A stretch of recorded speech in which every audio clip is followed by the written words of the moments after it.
Welcome to the Salmon Runs YouTube. Enjoy the video. In this video, I will show you how to play Hot Blood by Kaleo on guitar. Start with the main riff, which is the song's signature.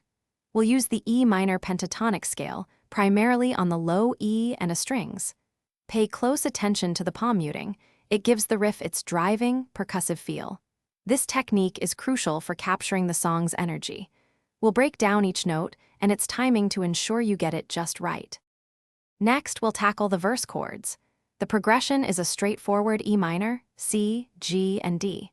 Focus on smooth transitions between these four chords. Your strumming pattern should be a consistent down-up motion, keeping a steady rhythm.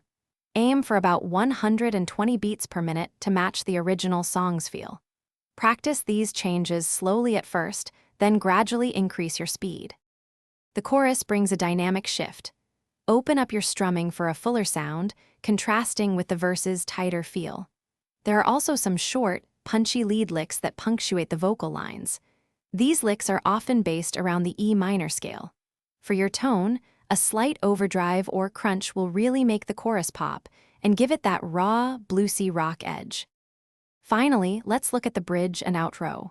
The bridge introduces a slight rhythmic variation, so listen carefully to the timing.